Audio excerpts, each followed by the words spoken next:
तो कांग्रेस पार्टी को अपने बलबूते देश भर में एक बार फिर से खड़ा करने की कवायद में जुटे राहुल गांधी झारखंड आने वाले हैं। कांग्रेस का राष्ट्रीय अध्यक्ष रह चुके राहुल गांधी के लिए झारखंड में एक विशाल जनसभा का आयोजन कांग्रेस पार्टी करने जा रही है और इस बड़े कार्यक्रम को लेकर झारखंड कांग्रेस इकाई आलाकमान को न्योता तक दे आई है। ये रिपोर्ट देखिए।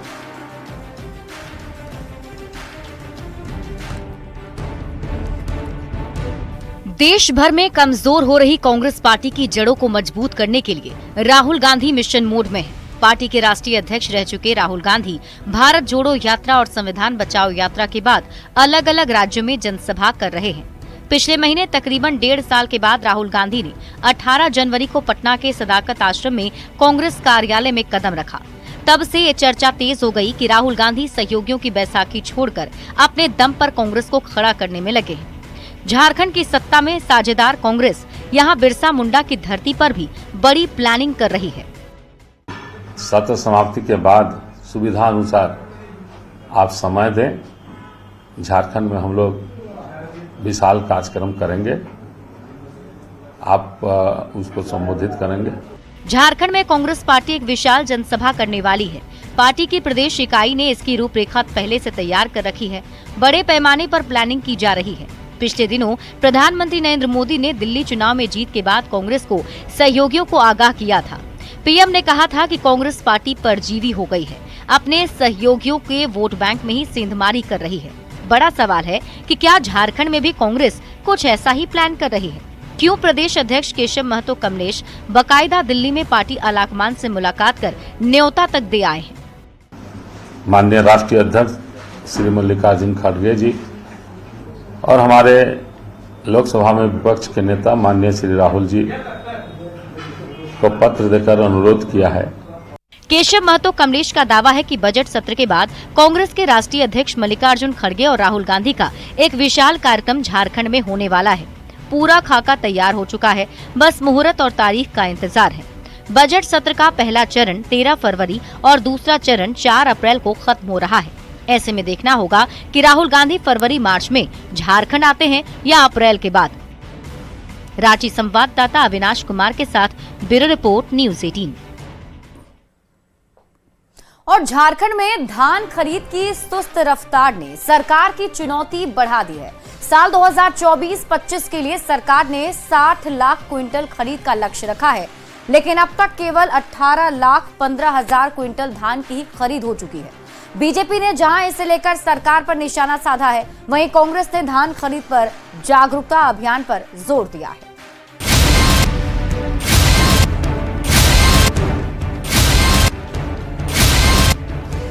पिछले साल सुखाड़ की मार से बचे झारखंड में इस बार धान की बम्पर पैदावार हुई है। राज्य सरकार ने जब किसानों से 2400 रुपए प्रति क्विंटल धान खरीद के लिए केंद्र की शुरुआत की तो लक्ष्य बड़ा रखा गया था, लेकिन किसान को सरकार के सेंटर्स पर भरोसा नहीं दिख रहा है। धान खरीद के आंकड़ों पर अगर गौर करें तो झारखंड में धान खरीद का लक्ष्य 60 लाख क्विंटल तय किया गया है। इसमें से 11 फरवरी शाम तक 18,51,000 क्विंटल धान की ही खरीद हो सकी है। राज्य में 737 धान क्रय केंद्र खोले गए हैं, जिनमें लाभुक किसानों की संख्या 30,910 है। बात धान खरीद की करें तो धनबाद जिला में 27,211 क्विंटल के साथ सबसे पीछे है और हजारीबाग जिला 2,19,000 क्विंटल के साथ धान खरीद में सबसे आगे है। बीजेपी ने आंकड़ों का हवाला देकर राज्य सरकार पर हमला बोला है और आरोप लगाया कि किसानों को सरकार पर भरोसा नहीं है। यही वजह है कि बिचौलिए खेल कर रहे हैं। अब इनका कैसा मेकानिज्म है, कैसी व्यवस्था है कि ये सरकार धान खरीद नहीं सकी और किसान लाचार होकर के, विवश होकर के बिचौलियों के माध्यम से औने पौने दाम में 1700, 1800 उससे भी कम में धान बेचने को विवश हो गए। सत्ता में साझेदार कांग्रेस मानती है किसानों को धान खरीद केंद्र को लेकर जागरूक करने की जरूरत है और ऐसा करने से बिचौलियों के सिंडिकेट पर भी लगाम लग सकेगी। और किसानों के बीच जागरूकता भी उत्पन्न करना होगा कि आप बिचौलियों से सावधान रहें। बिचौलिया आपको बरगलाने की कोशिश करते हैं, तो बिचौलियों से जब आप सावधान रहेंगे तो स्वाभाविक तौर पे आपको धान का जो उचित मूल्य है वो मूल्य आपको सरकार के द्वारा प्राप्त होगा। साल 2021-22 के बाद झारखंड में धान खरीद की रफ्तार काफी धीमी है। पिछले 2 साल में सरकार किसानों से धान खरीद में काफी पीछे छूट गई है और इस बार भी जो रफ्तार है उससे लक्ष्य हासिल होना मुश्किल साबित हो रहा है। न्यूज़ 18 के लिए रांची से अविनाश कुमार की रिपोर्ट। झारखंड के जेल से गैंग चलाने वाले गैंगस्टर और उनके गुर्गों के खिलाफ झारखंड पुलिस अब एक्शन में है। ऐसे गैंग के सदस्यों की प्रोफाइलिंग तैयार की गई है। पुलिस मुख्यालय के आदेश के बाद गैंग के लोगों का डेटाबेस तैयार किया गया है, बल्कि इसके साथ ही उनके सहयोगियों और आर्थिक तंत्र की भी जानकारी जुटाई गई है। जेल आईजी ने बताया कि डीजीपी के निर्देश पर टीम में शामिल अफसर सभी गैंग्स मेंबर, उनके करीबियों, उनको पनाह देने वाले, उनके जमानतदार के साथ साथ उनकी अकूत संपत्ति का निवेश करने वाले तक की जानकारी जुटा रहे हैं, ताकि उन पर अंतिम प्रहार किया जा सके। 5-6 गिरोह, सुजीत सिन्हा गिरोह हो गया, ये पांडे गिरोह हो गया और अमित शाह गिरोह हो गया, सुशील श्रीवास्तव गिरोह हो गया। इन सारे गिरोह के हम लोगों ने डॉक्यूमेंटेशन किया है। सारे उसके जो हाइड आउट्स हैं और ये उसके सहयोगी हैं वगैरह जो भी सपोर्टर हैं, उनके इंफॉर्मेशन कलेक्ट करके और उस पर कार्रवाई किया जा रहा है। और जो भी लगता था कि जहाँ से उस ऑपरेट कर सकते हैं जो भी गैंग, तो उस गैंग के खिलाफ भी जो भी सूचनाएं मिल रही है उसको हम लोग शिफ्टिंग की भी तैयारी कर रहे हैं। और जमशेदपुर से बड़ी खबर आपको बताएं, अपराधियों का तांडव देखने को मिला है। बदमाशों ने एक युवक का गला रेत दिया है। रंगदारी नहीं देने पर गला रेत दिया। गंभीर हालत में युवक का इलाज जारी है। एमजीएम अस्पताल में उसका इलाज चल रहा है। गोलमुरी थाना क्षेत्र की ये वारदात बताई जा रही है। तो इस वक्त की बड़ी खबर आपको जमशेदपुर से बता रहे हैं, जहां देखिए अपराधियों का तांडव देखने को मिला है। बताया जा रहा है कि बदमाशों ने एक युवक का गला रेत दिया। दरअसल रंगदारी की मांग की गई थी और रंगदारी नहीं देने पर बदमाशों ने युवक का गला रेत दिया। गंभीर हालत में युवक का इलाज जारी है। एमजीएम अस्पताल में उसका इलाज चल रहा है। गोलमुरी थाना क्षेत्र की वारदात बताई जा रही है। बात हजारीबाग की करेंगे, जहां बड़े साइबर फ्रॉड का खुलासा हुआ है और इसमें सरकार को करोड़ों रुपए का नुकसान भी होने की आशंका है। फर्जी कंपनी बनाकर लगभग 100 करोड़ रुपए से भी अधिक का कोयला बेच दिया गया। पूरे मामले में 54 करोड़ रुपए के जीएसटी धोखाधड़ी का मामला मुफस्सिल थाने में दर्ज किया गया है। बनारस जीएसटी ने पीड़ित को 2 करोड़ रुपए क्लेम का नोटिस भेजा है। दरअसल हजारीबाग के हुटपा निवासी किसान मुकेश कुमार सिंह के दस्तावेज का फर्जीवाड़ा कर 3 फर्जी कोयला कंपनी ने जीएसटी हासिल कर हजारों टन कोयले का हेरफेर कर दिया और 54 करोड़ का ट्रांजैक्शन भी कर दिया है। जांच में ये पता चला कि किसान के नाम पर Ganesh enterprises company, Shiv Ganga traders और मां भद्रकाली ट्रांसपोर्ट ने कोयले का कारोबार किया है। अधिकार से जब मांगे क्या क्या विवरण है, तो सूचना अधिकार में मेरा उसमें पाया गया डॉक्यूमेंट्स में मेरा आधार कार्ड, फ़ोन नंबर दूसरा नंबर बताया है और ईमेल आईडी भी दूसरा नंबर है, लेकिन पासबुक और पैन कार्ड मेरा है। और एक और डॉक्यूमेंट्स है जो बानादाग में ज़मीन का रसीद है जो फर्जी है। अगर किसी भी तरह का फ्रॉड हो जाता है तो सक्षम विभाग को लिखित में तुरंत सूचना दीजिए, ताकि आदमी बच सके। अभी तो बैंक वाले भी बहुत ज़्यादा न्यूज़ चला रहे हैं कि भाई आप किसी को भी ओटीपी मत बताइए, पैन मत बताइए, आधार मत बताइए, कोई आपसे ऑनलाइन नहीं पूछ सकता। देखिए, हजारीबाग से एक बड़ा साइबर अपराध का मामला प्रकाश में आ रहा है। दरअसल इस पूरे मामले की हम बात कर ले तो हजारीबाग के मुफस्सिल थाना क्षेत्र अंतर्गत हुटपा के रहने वाले एक मुकेश सिंह, जो कि एक आम किसान है, उनके साथ एक बड़ा साइबर फ्रॉड हुआ है। बताया जाता है कि वो एक जिस तरीके से आम किसान है, खेती बाड़ी कर अपना जीविकोपार्जन करते हैं, लेकिन उनके नाम से जो है लगभग 54 करोड़ रुपए का जो है वो फर्जीवाड़ा हुआ है। दरअसल इस मामले का खुलासा तब हुआ जब उनके घर पर एक जो है नोटिस पहुंचता है जीएसटी की तरफ से, और जीएसटी का जो है तमाम तरह का जो जिक्र होता है उसके माध्यम से जो है यह खुलासा सामने आता है। हालांकि और भी जब विस्तार से इस पर जानकारी लेने की प्रयास की गई तो उन्होंने जो है एक आरटीआई के माध्यम से इसकी पूरी जानकारी ली। उसमें यह पता चलता है कि उनके नाम से, यानी उनका आधार, पैन कार्ड और अकाउंट का जो है वो दस्तावेज प्रयोग कर जो है यह पूरा फर्जीवाड़ा किया गया। और उनके नाम से जो है 3 कंपनी बनाए गए जो कि कोल खनन कंपनी से जुड़ा हुआ है। बता दें कि पटना से लेकर वाराणसी तक जो है वो कोयला का जो है कहीं ना कहीं उसका एक आयात और निर्यात की बात कही जा रही, तो हम कह सकते हैं कि यह जो पूरा मामला है एक फर्जीवाड़े से जुड़ा हुआ है और इसको लेकर जो है उस किसान ने अपने स्थानीय थाने में आवेदन दिया है। हालांकि इसको लेकर जो है जीएसटी विभाग के अधिकारियों से भी हमने बात करने के प्रयास की गई, तो उन्होंने कहा है कि आए दिन ऐसे मामले प्रकाश में आते रहते हैं। ऐसी अगर घटनाएं किसी के साथ होती है तो बचने की आवश्यकता है, खास करके जो है इस तरीके से जो कागजात है यानी व्यक्तिगत कागजात को आप किसी के साथ शेयर ना करें। अगर किसी के साथ ऐसी घटनाएं आती है तो आप जो है इसकी लिखित शिकायत विभाग को जरूर दें। देखने वाली बात होगी कि इस तरीके से इतने बड़े मात्रे में जो एक ट्रांजैक्शन हुई है या फिर हम कह ले जो एक बड़ा जो फ्रॉड हुआ है, इस पर पुलिस आगे क्या एक्शन लेती है, आगे की कुछ कार्रवाई होती है, देखने वाली बात होगी। सुशांत सोनी, न्यूज़ 18 हजारीबाग। और रांची में बर्ड फ्लू का केस मिलने के बाद पशुपालन विभाग अलर्ट मोड पर आ चुका है। संक्रमण वाले इलाके को कंटेनमेंट जोन घोषित कर दिया गया है और 1 महीने तक इस इलाके में मुर्गे और अंडे की बिक्री पर रोक लगा दी गई। कृषि और पशुपालन मंत्री ने भी लोगों से अपील की है कि बर्ड फ्लू को लेकर घबराने की जरूरत नहीं है। पूरी खबर जानिए इस रिपोर्ट।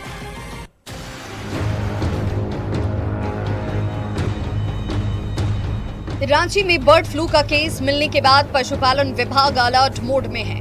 बिरसा एग्रीकल्चर यूनिवर्सिटी में पशुपालन विभाग के फॉर्म में एवियन इन्फ्लुएंजा की पुष्टि हुई, जिसके बाद पशुपालन विभाग ने सावधानी बरतते हुए करीब 300 मुर्गियों को नष्ट कर दिया है। अब इसका फैलाव दूसरे इलाकों में नहीं हो, इसे देखते हुए खास सावधानी बरती जा रही है और पूरे फॉर्म को कंटेनमेंट जोन घोषित कर दिया गया है। झारखंड में बर्ड फ्लू के पुष्टि के बाद राज्य सरकार के साथ साथ जिला प्रशासन भी एक्टिव हो गई है और उसी का तस्वीर है कि जिस जगह पर बर्ड फ्लू मिले हैं उस जगह पर सख्त निर्देश जारी कर दिए गए हैं कि इस इलाके के 1 किलोमीटर के रेडियस में किसी भी तरीके के अंडे या मुर्गे की बिक्री पर रोक होगी। इसके साथ साथ एक बोर्ड भी लगा दिया गया है ताकि इस इलाके में जो भी लोग आए वो इसमें प्रवेश ना करें। हालांकि सावधानी बरतने के बैनर लगाए जाने के बाद भी कुछ लोग हैं जो बिना मास्क के ही फॉर्म में घुस रहे हैं। इस बीच कृषि और पशुपालन मंत्री शिल्पी नेहा तिर्की ने बर्ड फ्लू को लेकर जरूरी कदम उठाए जाने की जानकारी दी और लोगों से नहीं घबराने की अपील की। देखिए, हम लोगों ने अपने तरफ से सारा प्रोटोकॉल का पालन किया है, लगातार स्प्रेइंग भी चल रहा है। अभी तो सब चीजें इन कंट्रोल है, मगर आगे अगर इस तरह से कुछ रहेगा तो जरूर मीडिया के माध्यम से सभी लोगों को सूचित किया जाएगा। पूरे मसले को लेकर कहा गया है कि अब जो आने वाले समय में केंद्र की टीम आएगी वो भी विजिट करेगी और इसके साथ साथ जो ये इलाका है वो अगले 10 से 15 दिनों के लिए कुछ इसी तरीके से सील रहने वाला है। कैमरा पर्सन प्रभाकर के साथ गौरव झा, न्यूज़ 18 रांची। और इस बीच आपको रांची से बड़ी खबर बताते हैं। चलती ट्रेन में महिला की डिलीवरी हुई है। सूरत मालदा टाउन एक्सप्रेस में डिलीवरी हुई है। महिला ने ट्रेन में ही बेटी को जन्म दिया है। महिला और नवजात दोनों ही स्वस्थ बताए जा रहे हैं। हटिया रेलवे अस्पताल में भर्ती कराया गया है।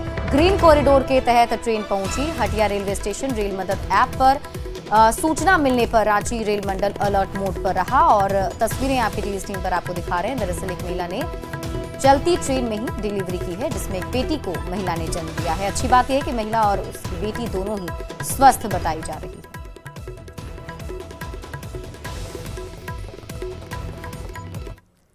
राजधानी रांची के लोगों को हेमंत सरकार ने बड़ी सौगात दी है। 50 चौक चौराहों पर लगे इमरजेंसी कॉल बॉक्स का मकसद है अपने शहर के लोगों को इमरजेंसी में तत्काल मदद पहुंचाना। तो अगर आप किसी मुसीबत में हो तो बटन दबाइए और मदद पाइए। मैंने लगा दिया, ये देखिए आवाज कर रहा है, अभी कॉल जा रहा है। हेलो हेलो, मैं यहाँ हरमू चौक से बोल रहा हूँ। मुख्यमंत्री हेमंत सोरेन के निर्देश पर रांची स्मार्ट सिटी कॉरपोरेशन ने राजधानी वासियों की सुरक्षा को लेकर कई जरूरी इंतजाम किए हैं। एक तरफ जहां command control and communication centre की मदद से पूरे शहर में स्वचालित यातायात प्रबंधन किया जा रहा है, तो वहीं दूसरी तरफ अपराध नियंत्रण और उसके खुलासे में भी कमांड सेंटर से मदद ली जा रही है। इतना ही नहीं, रांची के 50 चौक चौराहों पर इमरजेंसी कॉल बॉक्स भी लगाए गए हैं। मकसद आपात स्थिति में तत्काल मदद दी जा सके। से आग लगेगा तो बता पाएंगे? हाँ, आग के लिए। आग के लिए। अच्छा, और कुछ नहीं? आगे के लिए अग्निशमन तो होगा। अच्छा, तो बोला हरमू चौक में मारपीट हो रहा है, कहीं गाड़ी सट गया है। हाँ हाँ। तो हम तो पैदल, हमारा चालक नहीं ना है, पैदल थे तो पैदल थे आप? हम इमली चौक तरफ थे, तो वहाँ से पैदल आने में थोड़ा समय लग जाता है। पैदल ही आए? हाँ, तो अकेले हैं, चालक नहीं है। बाइक नहीं है? नहीं, बाइक नहीं है। अब जान लीजिए कि आखिर ये बॉक्स काम कैसे करता है। लाल बटन दबाने पर कमांड एंड कंट्रोल सेंटर से ये कनेक्ट होगा। आपको अपनी समस्या यहाँ बतानी होगी और पलक झपकते ही आप तक मदद पहुंच जाएगी। किन किन परिस्थितियों में ये मदद मिल सकती है वो भी जान लीजिए। सड़क दुर्घटना, चेन स्नैचिंग, गोलीबारी, मारपीट और छेड़खानी या कोई अन्य आपराधिक वारदात होती है तो ये बॉक्स आपके लिए मददगार है। पीले रंग का इमरजेंसी कॉल बॉक्स किसी भी आपात स्थिति में मदद पहुंचाने के लिहाज से शुरू किया गया है। इस पीले रंग के इमरजेंसी कॉल बॉक्स का रियलिटी टेस्ट न्यूज़ 18 की टीम ने भी किया ताकि ये जाना जा सके कि क्या ये इतनी ही तत्परता से काम करता है। कॉल जा रहा है। हेलो, मैं यहाँ हरमू चौक से बोल रहा हूँ। यहाँ कुछ लोग... तो देखा आपने, इसके लिए ना आपको मोबाइल फोन की जरूरत है, न किसी नंबर को याद रखने की आवश्यकता। बस आपके आसपास पीले रंग का ये बॉक्स लगा होना चाहिए और फिर मदद आपके सामने। रांची से न्यूज़ 18 के लिए अविनाश कुमार की रिपोर्ट। और यहाँ रुकने एक छोटे से ब्रेक के लिए जल्द लौटते हैं वापस।